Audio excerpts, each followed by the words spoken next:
Shalom, shalom, boa tarde. 5 de Nissan do ano 5785, a contar da criação. Estamos no dia 3 de abril do ano de 2025, do calendário civil, para a nossa Parashá da semana Vaikra. Nós estamos no terceiro livro dos 5 livros da Torá, e dentro desse escopo nós estamos aí já com 2.759 versículos estudando dentro desse ciclo. E nós estamos na primeira porção do terceiro livro, Vaikra, que é conhecido popularmente como Levítico, né? Então, mas já vimos aí na nossa Parashá anterior, no nosso shiur anterior, né, que Vaikra significa ele chamou, falando sobre a questão de Moshe, onde vimos aí que Vaikra é escrito com o Aleph no final, e o Aleph ele está numa forma diminuta, com referência às demais letras de Vaikra, exatamente simbolizando, mostrando o quanto que Moisés realmente era uma pessoa humilde. Nós estamos aí dentro da nossa Parashá da semana, que fala principalmente sobre a questão de Korbanot, né? Sobre a questão dos sacrifícios.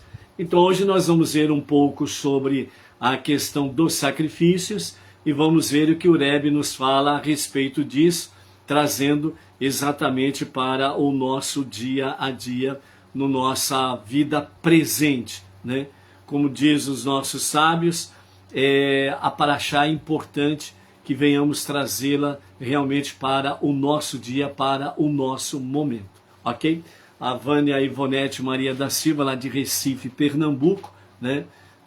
A nossa primeiríssima do dia de hoje, de entrar no nosso shiur, Baruch Hashem, por estarmos juntos aí em A Tarde com a Torá, ok? A Vaikra está exatamente com referência à questão dos Korbanot, os sacrifícios. E os nossos mestres falam que justamente Vaikra, por trazer essas questões, né, de Korbanot, de sacrifícios, instrui que todo o livro de Vaikra, ele é ensinado às crianças já desde cedo.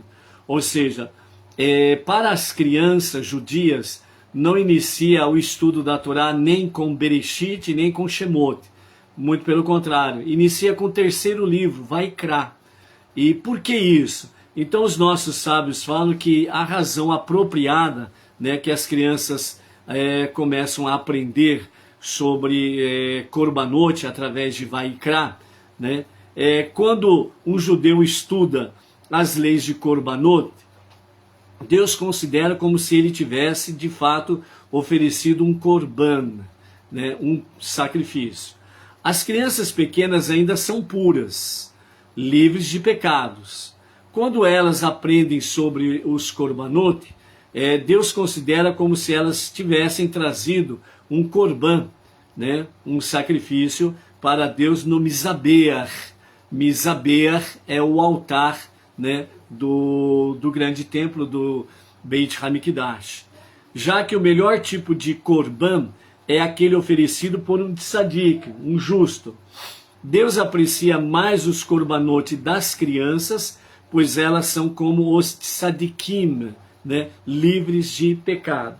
Então você pode perguntar assim, mas as crianças levavam korbanot? Não, elas não levavam, literalmente. Então qual era o korbanot que elas praticavam? O estudo da Torá a partir de Levítico, de Vaikra. Então para Hashem era como de fato um sacrifício que as crianças levavam ao Mizabeach, né, o altar de cobre lá no Mexicão, Tabernáculo no Deserto, ou realmente o grande templo em Jerusalém, o Beit Hamikdash, ok? Então, aí nos mostra no sentido de que o estudo da Torá, ele é como um sacrifício. É um sacrifício agradável a Hashem. Lembrando que o estudo da Torá está incluso... Hã? Eu não imprimi. Ela falou que não tinha pressa. Então, nesse sentido aí, fala exatamente o quê? Sobre a questão, estudar a Torá é um sacrifício agradável a Hashem. E se nós ensinamos às nossas crianças, desde cedo, o estudo da Torá, então, de fato, sem sombra de dúvidas, é para que as crianças aprendam desde cedo o bom costume, o bom hábito, adquirindo, estudando a Torá, ok? Então, o estudo da Torá é algo precioso para Hashem. Então, quando nós estudamos a Torá, que está implícito as 7 leis de Noach, né? A nossa Teshuvá, as nossas preces diárias, né? A nossa de Sedaká, que faz parte, esses 5 passos faz parte realmente do nosso dia a dia, né? E o estudo da Torá, com as 7 leis de Noach, é para Hashem um sacrifício agradável a ele, ok? Nós estamos, né, no livro de Levítico, capítulo 3, do verso 1 a 17, e na sequência nós temos aí também, né, o capítulo 4, né, dos versos 1 a 26, que falam a respeito das questões dos korbanot, de sacrifício. Então nós vamos ver realmente um pouco sobre essa questão dos korbanot, ok? Vaikra, como nós vimos aí, ele fala a respeito de Deus que chamou Moshe para o interior do Mishkan, o tabernáculo no deserto. Como a glória de Deus se manifestou no Mishkan, então Moshe, né, na sua grande humildade, ele realmente pensou e viu, bom, a glória de Deus está manifestada aí no Mishkan, o tabernáculo no deserto. Então não é apropriado adentrar, né? Ou seja, toda vez que ele foi à presença do Eterno, toda vez que ele foi à presença de Deus, Deus o chamava. E então ele ia, né? Todas as vezes que ele subiu ao Monte Sinai, era exatamente dentro desse aspecto, né? Que realmente Hashem o chamava, então ele o chamou. Então ele ia. Então nesse momento em que está diante do Mishkan, a Shekhinah, a presença divina, está sendo manifestada ali. Então, obviamente, Moshe, ele fez uma reflexão e com sabedoria, com humildade, ele reconheceu. Se das outras vezes Hashem me chamou e aí eu fui à sua presença, nada mais do que esse momento precioso, né, em que a Shekhinah, a glória de Deus, a presença divina está no Mishkan, né, aguardar se ele vai chamar ou não. Se ele chama, vou à presença. Se ele não chama, ficamos aqui do lado de fora. E foi exatamente o que aconteceu, né? Hashem o chamou, né? Ele o chamou, ou seja, Vaikra, né? E nós vimos aí que Vaikra tem a conotação de afeto e carinho, né? A questão da expressão Vaikra, né? Então, Vaikra ele o chamou, né? Então, dessa forma, de forma expressão de afeto, de carinho, e Moshe foi a sua presença. A mesma coisa aconteceu principalmente aqui nas questões do Mishkan, de adentrar ao Mishkan. Então, por isso, né, nós temos aqui, segundo os nossos sábios, eles nos ensinam que se uma pessoa foge da honra, a honra irá persegui-lo e irá encontrá-lo. Porém, se a pessoa persegue a honra fugirá dela. Em outras palavras, uma pessoa que é modesta e se sente humilde, eventualmente irá receber de Deus a honra que merece. Por outro lado, aquele que está cheio de orgulho, cheio do seu eu, cheio do seu ego, no final, ela não será uma pessoa honrada. Moshe foi muito honrado por Deus, já que ele nunca se considerou grandioso ou importante, né? Então, vejam bem, vamos aprender com Moshe a questão da lição, né, da humildade. Então a pergunta que os nossos sábios trazem é: Moshe, ele não tinha noção da sua importância para com Deus e o povo judeu? Sim, ele tinha.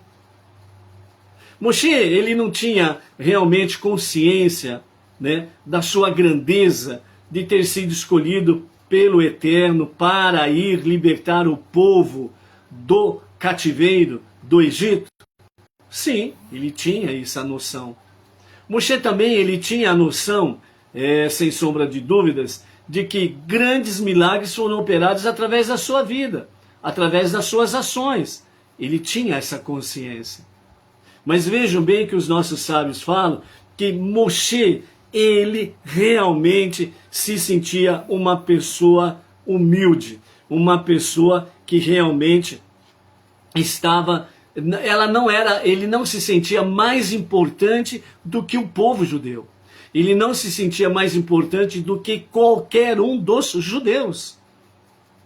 E não era uma questão de, vamos dizer assim, palavras jogadas ao vento. Ele realmente vivia isso. Ele tinha certeza de que, se fosse dado a oportunidade a uma outra pessoa, ele tinha certeza que essa outra pessoa poderia fazer melhor do que ele. Então, ser humilde não é de boca para fora. Ser humilde é ação, atitudes. Então, por isso, as atitudes, ela demonstra quem você é. As suas palavras demonstram o que vai no seu interior. Essa que é a realidade. Então, pessoas arrogantes, prepotentes, pessoas que são cheias de orgulho, cheio do seu ego, cheio do seu eu, são pessoas que realmente são vaidosas consigo mesma e elas são cheias de autossuficiência. Eu sou o bam. Eu sou o bom. Simplesmente isso. E a pessoa vive realmente dessa forma. Ela honrando a si mesma e não sendo honrada pelo Eterno. Tá cheio de pessoas por aí afora, né, que honram a si mesmo, mas não são honradas pelo soberano dos mundos, pelo rei dos reis. Pessoas prepotentes, cheias de orgulhos, né, e também, né, pisando nas outras pessoas, né, no desprezo e por aí afora vai. E não são honradas por Hashem. E tem muitas pessoas que são realmente humildes, simples, e elas são honradas por Hashem. Porque vive de fato a humildade. Então, por isso, né, se uma pessoa foge da honra, a honra irá persegui-la. Mas aquelas que de forma prepotente, né, arrogante, né, buscam para si honra, né, e portanto ela está cheia de orgulho, de prepotência, ela não é e não será honrada em momento algum. Então Moshe, ele sabia da sua importância, mas nunca ele usou dessa importância para ser mais do que qualquer outra pessoa. Ele sempre estava em ação, de forma humilde e simples. É isso que realmente o Eterno quer de cada uma das nossas vidas, sem sombra de dúvidas, ok? Nós temos aí, né, os capítulos de 1 a 3, de forma mais específica, sobre a questão de Korbanot, sobre a questão de sacrifício de holocausto, minhá e shelamim, né? Shelamim. Então vamos ver algumas coisas dentro desse aspecto aqui, antes de ouvirmos o que o Rebbe tem para as nossas vidas dentro desse sentido aqui, ok? Quais eram os animais usados para os korbanot? É importante saber disso. Então nós temos aí todo o sacrifício que era levado para o Mizabeach, o altar de bronze, né? Deus escolheu 3 tipos de animais, né? Sempre trazendo consigo a questão do casal, né? O boi e vaca, a ovelha e o carneiro, e a cabra e o bode. E somente 2 tipos de pássaros, que eram exatamente os pombos e as rolas, né? As chamadas rolinhas, né? Uma das razões pelas quais Deus escolheu apenas os animais e aves domésticas são que elas têm uma característica de mansidão. Sabemos como um carneiro é pacífico, como um pombo é manso, embora sejam atacados, nunca revidam. Então, os nossos sábios nos ensinam que é melhor ser insultado do que insultar alguém. É melhor ser atacado do que atacar alguém, né? Então, esse é o sistema judaico realmente da Torá, é o sistema judaico da palavra. Por isso que se você olhar a história, estudar a história, não somente a história bíblica, mas a história contemporânea do povo judeu, você vai ver que o povo judeu nunca atacou primeiro a quem quer que seja. Sempre Israel, sempre o povo judeu foi atacado primeiro. E depois, na medida do tempo e do espaço, eles revidavam. Obviamente, depois do Holocausto, né, em que as organizações das Nações Unidas, né, reconheceram Israel como um Estado, e dessa forma, né, não toda a terra prometida, mas uma boa parte da terra prometida foi restituída ao povo judeu, né? E então, 14 de maio de 1947, foi aprovado na ONU, foi dado um prazo de 1 ano para que as nações e o próprio Israel se adequassem à nova realidade, e então, 14 de maio de 1948, oficialmente, né, entre aspas, de forma legal, né, Israel foi reconhecido como um Estado, ok? Então, essa é a questão em si aí. Então, desde então, mais do que nunca, né, não somente dentro da história bíblica, mas dentro da própria história contemporânea, Israel sempre foi atacado primeiro, e ele sempre precisou revidar para poder se defender e ter o direito de existência. Não podemos esquecer esse detalhe, o direito de existência. E depois de 7 de outubro de 2023, nós temos o mesmo fato, né? Grupos terroristas comandados pelo Hamas, cidadãos civis da própria faixa de Gaza, invadiram o território de Israel, atacaram as comunidades, os kibbutz, né, ali próximos à faixa de Gaza, certo? E aí aconteceu as grandes atrocidades que nós vimos aí, ok? E nessas atrocidades nós vimos aí assassinatos de crianças, jovens, adultos e velhos. Vimos aí o que? Eles mesmos filmando todo o procedimento péssimo e cruel que eles cometeram, estupros, né? Assando bebês em forno, certo? Levando pessoas sequestradas, certo? Mataram muitas pessoas e levaram seus corpos. Já estavam mortos, muitos corpos foram levados para a faixa de Gaza. E muitas dessas pessoas, né, que foram vivas, sequestradas, muitas delas ficaram dentro de casas de civis, sendo guardadas, vigiadas, trancafiadas. E por aí afora vai. Então, o que está acontecendo desde 7 de outubro de 2023 é o revide pelo direito da existência e pelo direito da sobrevivência do povo judeu. E principalmente, resgatar, mesmo que sejam corpos dos judeus que foram levados para a faixa de Gaza, é uma questão de honra, sim. Por quê? Porque na visão judaica, o corpo humano tem muito valor diante de Deus. Então não importa que aquele corpo está sem vida, mas é importante ter um sepultamento decente, dentro dos princípios judaicos baseados na Torá. E os vivos, obviamente, muita presteza e honra em resgatá-los, não restam dúvidas, ok? Mas, por enquanto, aí no momento, existe uma grande dúvida: os que faltam estão realmente vivos?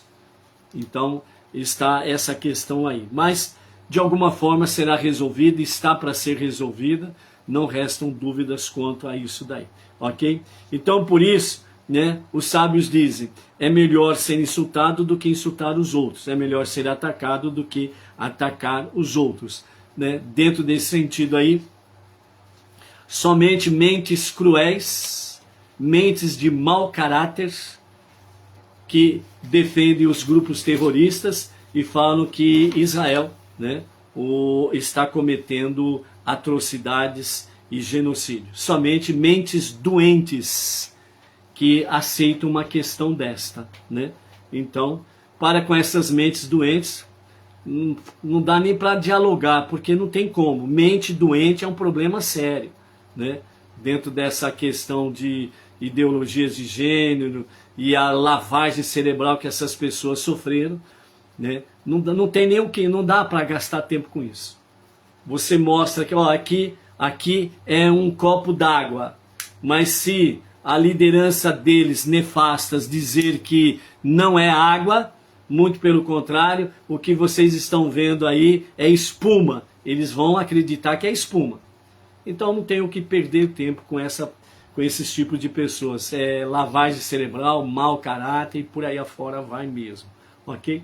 Então nós temos aí 5 tipos de korbanot, 5 tipos de sacrifícios, né? O primeiro deles é o olá, que significa a oferenda que é completamente queimada, né?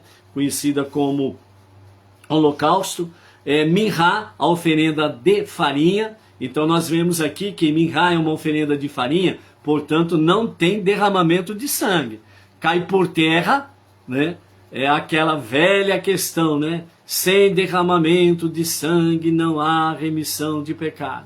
Isso daí foi criado pela grande mãe das meretrizes, por aí afora vai. Shelamim, a oferenda de paz. Esses 3 primeiros, Olá, Minhá e Shelamim, são ofertas ou korbanot, sacrifícios, ofertas voluntárias. Voluntárias. São oferendas voluntárias. Os outros 2, que é Hatat, oferenda pelo pecado, e Asham, oferenda pela transgressão, são oferendas obrigatórias. Aqueles que cometeram pecados, eles fazem esse tipo de desses 2 sacrifícios. Hatat, oferenda pelo pecado, e Asham, oferenda pela transgressão. Ainda durante o livro de Levítico nós vamos entrar mais de forma mais profunda sobre essa questão de Hatat e Asham, ok? O sacrifício de Olá, né, que é conhecida como holocausto, né, nós temos aí em todo o capítulo 1 a respeito dessa oferenda queimada de Olá, o holocausto. Qual é o tipo de gado usado para esta oferenda? Carneiro ou cabra e pássaro, né? Ou seja, quem tem um poder aquisitivo melhor, ele levava o carneiro ou a cabra. Aquele que tinha um poder aquisitivo menor, ele levava então um casal de pássaros, ok? O abate era feito, né, com uma faca muito afiada para que o animal não sofresse. E o pássaro, no caso, era usado a unha, né, para quebrar a sua jugular, para que pudesse o sangue ser extraído, ok? A mesma coisa com o carneiro ou a cabra, né? O sangue era coletado, né, em recipiente e espalhado nos cantos nordeste e sudoeste do altar, né? O que era queimado aqui? Todo o animal, né, exceto a sua pele, era totalmente queimado, né? No caso dos pássaros, tudo era queimado, exceto as suas entranhas, né? O que era comido desse sacrifício? Absolutamente nada, porque era uma oferenda queimada olá, ou seja, era queimada completamente. O segundo a segunda oferenda voluntária era exatamente a oblação, né, a minhá, que está no capítulo 2, versos 1 a 13, e o que era usado para como oferenda. Era levado farinha de trigo, óleo e olíbano, né? Então eram esses ingredientes que eram como sacrifício, né? Como que era o abate, o modo de dizer? Na questão em si, a farinha de trigo não tem abate, portanto, qual que era então a medida? A medida era usada de 3 dedos, né? Então, eram 3 dedos de farinha, né? Então, os 3 dedos de farinha era usado nesse sentido. Mas os 3 dedos de farinha, eles eram usados assim, nesse sentido, usando os 3 dedos aqui. Não é 3 dedos de altura de farinha. Era na mão. Era colocado na mão a farinha, né? E os 3 dedos aqui era a medida da soma da medida da farinha. 3 dedos de farinhas, ok? De farinha. O que era levado para o altar? A kemitzá, que é os 3 dedos de farinha, é colocado em um recipiente carregado para o canto sudoeste do altar. Então a farinha ficava no canto do altar, né? O que é queimado aqui, né? O kemitzá, a própria farinha era queimada, né? O que é comido desse sacrifício? O que resta é comido pelos sacerdotes, né? Então ela tem uma queima e uma sobra, ela acaba ficando para o consumo dos próprios sacerdotes. A terceira oferenda voluntária é chamada de shelamim, é conhecido como oferenda de paz. Shelamim tem a sua raiz em shalom, né? Paz. Então é oferenda de paz, né? Está no capítulo 3, versos 1 até o verso 16 de Levítico. O que era trazido, né? Era trazido gado, né? Carneiro ou cabra para essa oferenda. O abate era feito à base de uma faca, né? O sangue era coletado em recipientes espalhados nos cantos noroeste e sudoeste do altar. Era queimado as gorduras internas, rins, diafragma, pedaços do fígado e rabo, no caso de um carneiro ter sido oferecido, ok? O que era comido desse sacrifício? O peito e coxas direita pelos sacerdotes, e o restante era comido para quem levava esta oferenda voluntária, a oferenda shelamim, a oferenda de paz, ok? O que mais que nós podemos trazer sobre a questão da oferenda? Um detalhe que nós temos aqui na questão das oferendas dos animais, que sempre era colocado sal. Então a carne, né, dos animais sempre era salpicada com sal, né? Por que isso daí? Para que sejam, entre outros detalhes, para serem preservadas por um tempo longo, né? Antigamente não se tinha geladeira, né? Então como que o povo conservava a carne, né? Era exatamente o que? A carne era salgada e geralmente ela era pendurada no varal, né? Para secar ali junto com o sol, né? E a carne salgada. Então até é conhecida principalmente no Nordeste, né? Como carne de sol, por exemplo, né? É uma carne salgada e ela era colocada ao sol justamente para secar e ser conservada, né? Então, o sal ele nunca se estraga, então não tem como o sal se tornar insípido, né? O sal ele nunca estraga. Então, Deus nos ordenou colocar sal sobre os korbanot para mostrar que os korbanot, né, os sacrifícios, as oferendas, são um pacto permanente entre Deus e os filhos de Israel, os Benei Israel, né? Mesmo agora, quando não temos mais um templo sagrado e não podemos oferecer korbanot, Deus perdoa os pecados através do nosso estudo sobre as leis de korbanot. E quando o terceiro templo, Beit HaMikdash, for construído, novamente serão oferecidos esses sacrifícios voluntários, ok? Então essa é a realidade. Então é um costume judaico também, né, para quem não sabe, é um costume judaico na mesa da cozinha, né, deixar ali frutas, né, colocar sobre a mesa, né, uma bandeja com frutas, né, uma fruteira com frutas, né, pão, deixar pão sobre a mesa, deixar um recipiente com sal sobre a mesa, né, entre outros detalhes aí. O sal entre eles significa o pacto eterno, né, porque o sal ele não se estraga, então o sal ele tem a simbologia realmente de um pacto eterno. E frutas, o pão, né, o pão que é a base do sustento do ser humano, né, significa que Deus sempre proverá o sustento para a sua casa, para a sua família. Então esse é um costume positivo, né, que o povo de Israel tem dentro desse aspecto aí.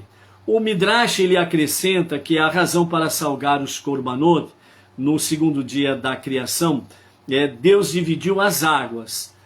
Uma parte delas ordenou, fique no céu, e a outra parte ordenou, fiquem na terra.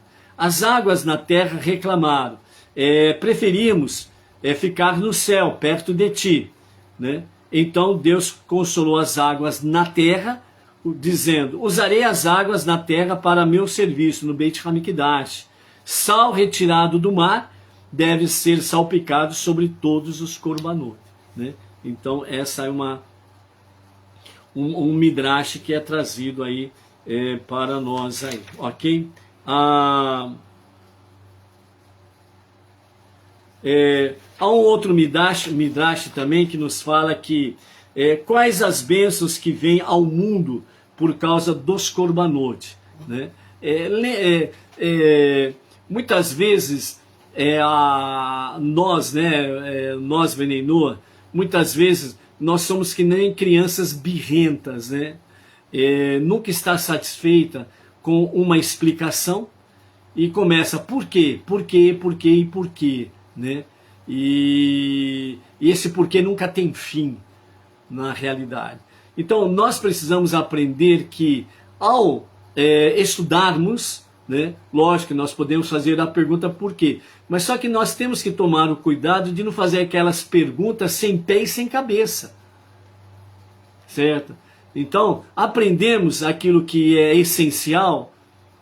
Muitas vezes as pessoas ficam procurando pelo em ovo. E aí que é o problema, é um porquê que nunca termina e é um porquê sem pé e sem cabeça.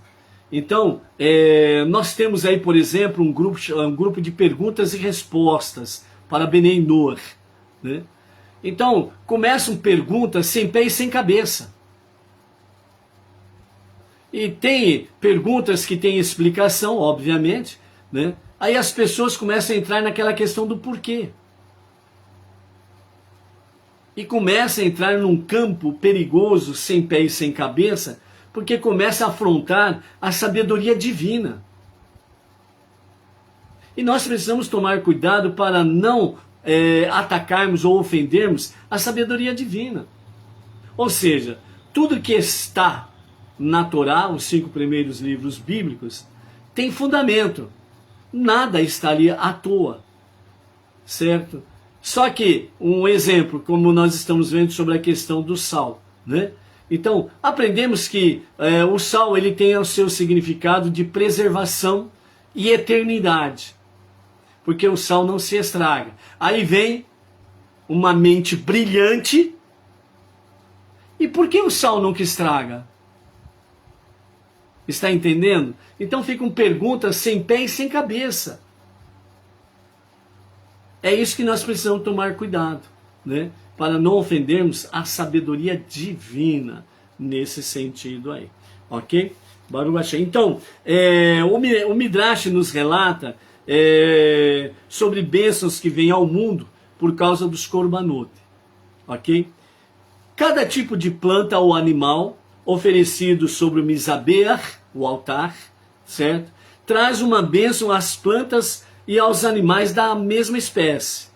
por causa das oferendas de Minhá. Quais são as oferendas de Minhá? Que é a oblação, farinha de trigo, óleo e olíbano, certo?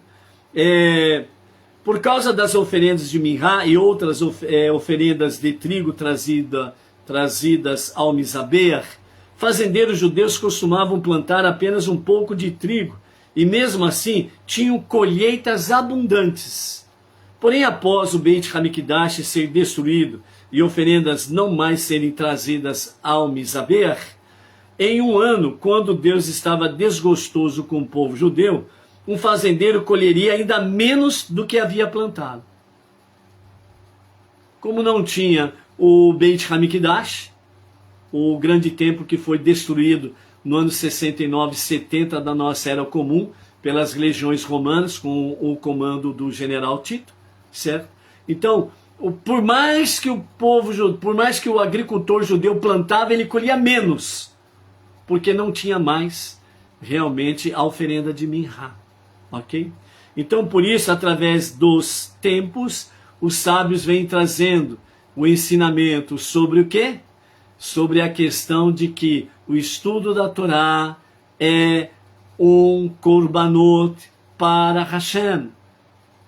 E então, o pouco que fizermos, muito Ele nos abençoará. Então, simplificando, é isso daí. Então, dessa forma,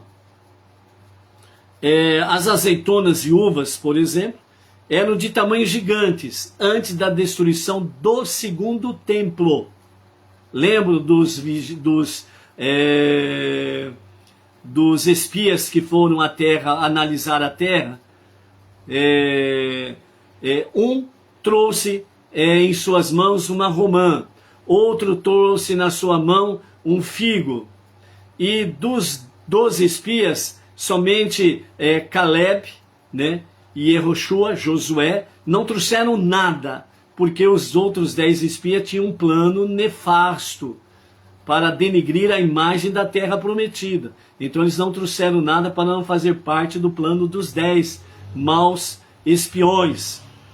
Enquanto que 2 trouxeram cada um uma fruta, né, os outros 8, eles trouxeram um cacho de uva num varal, né? Então 4 homens de cada lado do varal trouxeram um cacho de uva. Imagine o tamanho do cacho da uva. Ou seja, enquanto o Beit HaMikdash existia, os frutos eram gigantes, certo? Enquanto o Beit HaMikdash existia, né, os animais das fazendas costumavam aumentar por causa do sacrifício diário de animais oferecidos no Misabeach. Quanto mais eles faziam o sacrifício, mais se multiplicavam os animais. Quanto mais frutas eles usavam para o Beit HaMikdash, mais eram produzidos. E assim sucessivamente. Quando os corbanotes cessaram, os animais não mais se reproduziam da mesma forma, bem como na mesma velocidade. Ao mesmo acontecendo com os frutos. Quando o Mashiach, o justo Mashiach vier, e Deus restabelecer o terceiro Beit HaMikdash, o terceiro e definitivo templo, então o que acontecerá? Que todas estas maravilhas retornarão nos dias de Mashiach, ok? Então, esta aí são as realidades dos korbanot, né, que eram levados ali para o Misabeach, ou tabernáculo. Vamos ver agora 2 lições que o nosso Rebbe Menachem Mendel, ele traz para nós dentro desse aspecto, trazendo de uma forma para o nosso dia a dia. A primeira questão nós temos aí alimentar a Deus. Você precisa alimentar a Deus. A pergunta é, pode Deus ser alimentado? Se ele não come, não bebe? Então o nosso Rebbe diz, baseado ali no capítulo 3, verso 1 a 17. O sacerdote queimará o sacrifício no altar como alimento para o fogo, para Deus. Ao longo da Torá, Deus se refere ao sacrifício diversas vezes e figuradamente ele diz como seu pão, entre aspas. Assim como o consumo de pão e de alimento em geral, né, mantém nossas almas conectadas ao nosso corpo, assim também, entre aspas, o pão de Deus, o serviço dos sacrifícios, é o pão de Deus, mantém a ele, né, a alma e a força vital do mundo vinculado a este. Desta maneira, através dos sacrifícios rituais, a energia divina é trazida para dentro deste mundo. Ou seja, para este mundo que nós habitamos, presença divina, luz divina. O mesmo ocorre com o nosso serviço dos sacrifícios pessoal. Nós temos o nosso sacrifício pessoal, que é o nosso estudo da Torá, as nossas preces diárias, os nossos atos de caridade, a nossa tzedakah, o nosso constante refinamento e elevação do mundo físico em geral, são o seu pão, o pão de Deus, pois conectamos o mundo com Deus. Ou seja, você está dando, entre aspas, pão para Deus? De que forma? Techuvá, um retorno a Deus para um verdadeiro e sincero arrependimento. Preces diárias, por isso é importante você ter o seu Sidur Benenor. O estudo da Torá, o estudo das 7 leis de Noah e a sua tzedakah. Ofertas, doações, dízimos, atos de bondade, atos de justiça, atos de caridade. Estão tudo dentro da tzedakah, certo? Então, como que está o nosso pão para com Deus? Você precisa analisar isso no seu dia a dia. E baseado no capítulo 4, o nosso Rebbe, ele diz, transgressões não intencionais, né? Deus disse a Moshe, se uma pessoa transgride involuntariamente, então a razão pela qual se ofereciam os sacrifícios por faltas involuntárias é porque os nossos mais profundos interesses e aspirações, assim como nossos cuidados e preocupações mais íntimos, são revelados especialmente por nossos atos impulsivos. Então nós precisamos tomar cuidado com os nossos atos impulsivos, porque pode ter um vulcão dentro de você, e você não sabe, né? Então esses atos impulsivos pode ser, entre aspas, semelhante a um vulcão que está para explodir, né? Atos impulsivos, né? Aquela explosão involuntária. Alguma coisa acontece, dá um start nessa implosão interior e ela vem para fora. Então essa explosão, melhor dizendo, interior, ela vem para fora. Vum! Como que nós sabemos disso? Muitas vezes quando nós falamos assim, puxa vida, eu falei algo que não devia ter falado. Eu agi de uma forma impetuosa que eu não deveria ter agido assim. Eu ofendi uma pessoa X por causa da minha explosão. Eu fui impulsivo. Então é exatamente dentro desse aspecto. É esse vulcão interior que precisa ser apagado. Então, tomar cuidado com essa transgressão involuntária, né? É através dessas ações que nosso próprio eu inconsciente vem à tona. Não precisamos redimir o ato em si mesmo, uma vez que foi realizado sem intenção, né? O que precisamos expiar é a conduta prévia e negligente que nos moldou de tal maneira que nossos interesses foram na direção contrária à vontade de Deus, a ponto de a rejeitarmos espontaneamente, né? Então, se nós precisamos realmente trabalhar, cuidar, que nós precisamos realmente lidar com o nosso interior impulsivo, muito mais ainda nós precisamos tratar com aquelas questões voluntárias que estão arraigadas em nós, né? Então, aquilo que é voluntário, eu faço porque quero, aí está um grande perigo. maior ainda do que esse involuntário, esta explosão involuntária no nosso interior. Porque existe uma diferença de você ofender alguém involuntariamente, por causa do momento explosivo, e você ofender alguém de forma consciente, porque você voluntariamente quis ofender alguém voluntariamente.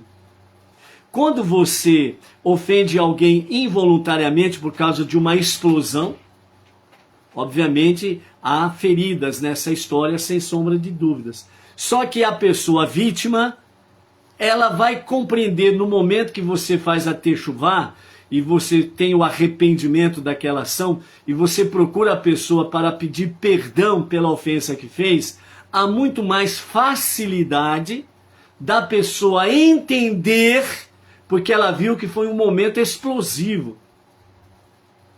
Então ela vai compreender melhor realmente o seu pedido de perdão, porque ela viu, ela percebeu que você foi impulsivo, você foi explosivo, foi um momento involuntário. Então é mais fácil a pessoa te perdoar. Agora, quando você ofende uma pessoa voluntariamente, você é que nem um carrasco. Você é um algoz daquela pessoa. Você fala de forma consciente. Você ofende, humilha a pessoa de forma consciente. E a pessoa vítima, ela vê isso, ela sente isso, ela sofre isso. Mesmo que você se arrependa e vai pedir perdão para ela, dificilmente você será perdoado por ela. Dificilmente você será perdoado.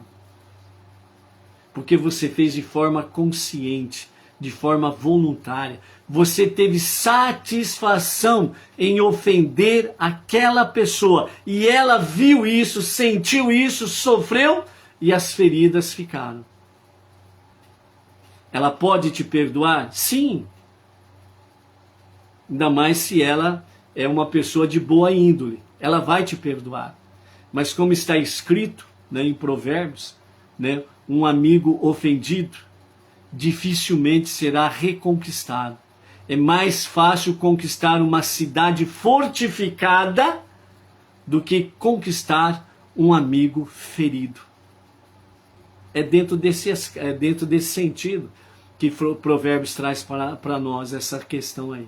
Então, por isso, né, as transgressões involuntárias e as transgressões voluntárias têm os seus prós e os seus contras.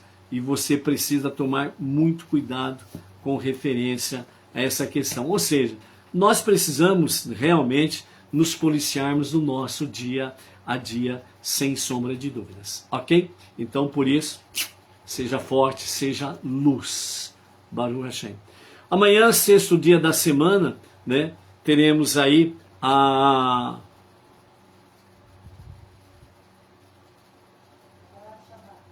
o Kabbalat Shabbat, né, a recepção do Shabbat, ok? Então, amanhã, o acendimento das luzes especiais do Shabbat será às 17 horas e 42 minutos, ok? Às 17 horas e 42 minutos, então o acendimento das luzes especiais de Shabbat. E a partir das 20 horas e 15 minutos, nós estaremos aí, nós estaremos fazendo a transmissão diretamente da Sinagoga Bnei Noach Regional Bauru, junto com o emissário Emerson, para o Brasil e as nações da cidade sem limites, Bauru, a transmissão da celebração do Shabbat, ok? Quem for participar da celebração do Shabbat de forma virtual, por gentileza, coloque o nome da sua cidade e do seu estado, para que nós possamos registrar aí, né, de onde você está se conectando conosco aí, ok? Baruch Hashem. A Tassiana Rios, né, confirmando para você que a Tácita está realmente no grupo de preces, né, do grupo regional Bauru, né, em favor dela aí, ok? que Hashem a abençoe grandemente. O Simonial Delmiro, né, que as bênçãos do Eterno, que a sua vontade seja estabelecida aí na sua vida, como na vida da Tácita, trazendo cura, trazendo graça saradora, trazendo vigor e saúde no vosso dia a dia, né, para a glória do seu santo nome. Sejam, pois, cada vez mais fortes, né, no nosso caminhar diário, à luz dos olhos de Hashem, à luz da sua Torá e das 7 leis de Noah. Shalom, shalom, né? Baruch Hashem. O Simonial Delmiro está dizendo aí que a Tatiana e ele fizeram aniversários no dia de ontem. Agora que eu vi a mensagem direito aqui, apareceu a mensagem completa aqui para mim. Então, o Simonial Delmiro e a Tassiana Rios, né? Mazartov, né? Muita proteção, saúde, vida longa no serviço a Hashem, né? Que a luz divina brilhe nas vossas vidas para trazer realmente resposta às vossas preces e que tenham sucesso, vida longa, né? Baruch Hashem. Sejam as bênçãos de Hashem sobre as vossas vidas, renovadas nesse novo ciclo de vida que começa para vocês aí. Shalom, shalom, até mais.